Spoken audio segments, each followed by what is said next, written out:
So picture this, a snowy day in Minneapolis. One single violent event happens. But then, almost instantly, that one event just fractures. It splits into two totally different stories told by what feels like two different Americas. So how does that even happen? Let's dig in and try to figure it out. And this right here, this was the scene on the ground. You can just feel the tension, right? Almost immediately, the air was just thick with anger. Protests erupted. And the story of what actually happened? Well, it started being fought over right there on the streets, way before it ever hit the national news. And that really gets to the heart of what we're talking about today. How can one single event create two completely different stories? How does something so tragic get twisted and pulled apart by politics, by the media, by what we already believe, until it feels like we're not even living in the same reality anymore? All right, so to really get a grip on this division, we have to go back to the very beginning, the incident itself. Let's break down what happened on that snowy street in Minneapolis. Okay, so let's start with the one thing everyone agrees on. The one single fact at the center of all this.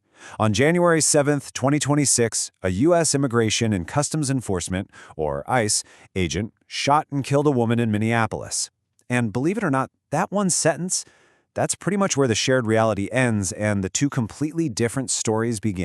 And you can see how fast the different framing kicked in just by looking at the news headlines. It's fascinating, really. On one side, you've got ICE officer kills woman. Super direct, right? It assigns the action. But then on the other side, it's a deadly ICE-involved shooting. See how that's more passive? It's a subtle difference in words, but man, those little choices immediately set the stage for two completely different conversations. And this split wasn't just happening in the media. Nope, it was going on at the official level too. You had the Department of Homeland Security, the federal agency, saying that the victim, Renee Good, had weaponized her vehicle and was trying to run over an officer. But then local officials in Minnesota came right back and said they strongly disputed that. So right there, you've got two official sources with two totally opposite stories. Wild. With all the back and forth, all the accusations flying around, it's easy to forget the cold, hard reality of it. And this picture brings it right back. A bullet hole. It just cuts through all the noise, doesn't it? It's a stark reminder of the violent, irreversible outcome here, no matter which story you end up believing.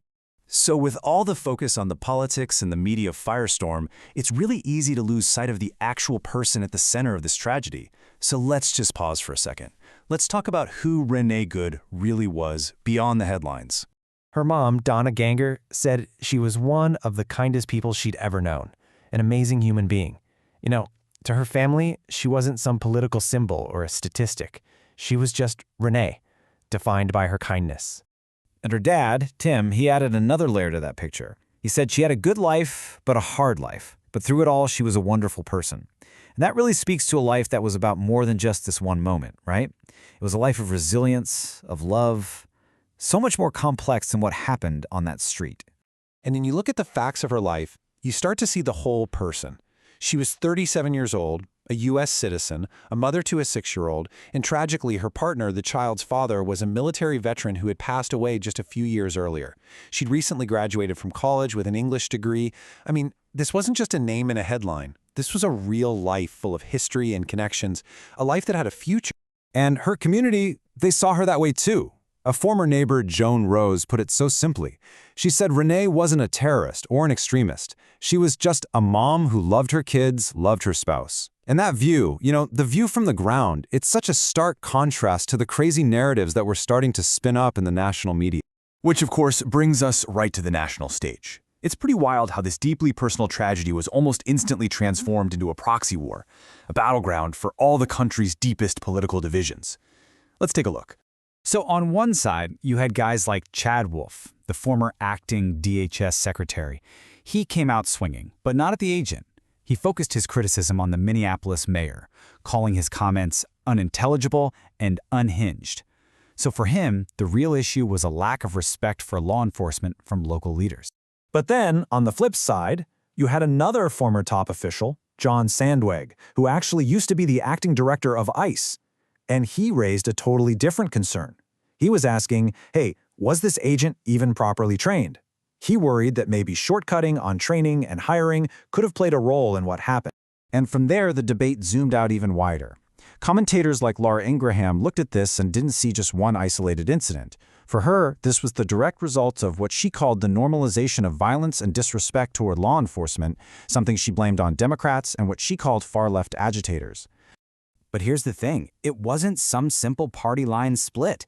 Even on the same network, you had totally different takes. Like Fox News contributor Jessica Tarlov came on and said, "A full investigation is needed ASAP. Sure looks like ICE just killed that woman."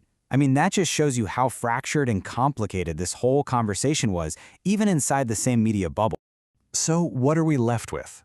Well, in the end, this one event really became like a mirror, reflecting two completely different versions of America right back at themselves. It really makes you wonder, what does this deep, deep division tell us about where we are as a country? And maybe, in the end, this is the most fitting image for the whole thing. Police tape, a line you do not cross. The death of Renee Good just became another one of those lines in our culture, didn't it? A boundary that for so many people was just impossible to cross. But you know, away from the screaming headlines and the cable news debates, there was a totally different response happening back on the ground, in Minneapolis. Her community, they responded in a much more direct, human way. They gathered for vigils, they chanted her name, and they mourned the loss of their neighbor. It really felt like they were trying to reclaim her story from all that noise. So all of this leaves us with one last big question. When an event is seen through such completely opposing lenses, when the basic facts are filtered and the narratives are basically weaponized, what is the full picture? I mean, what does it even look like? And maybe more importantly, can we ever hope to agree on it again?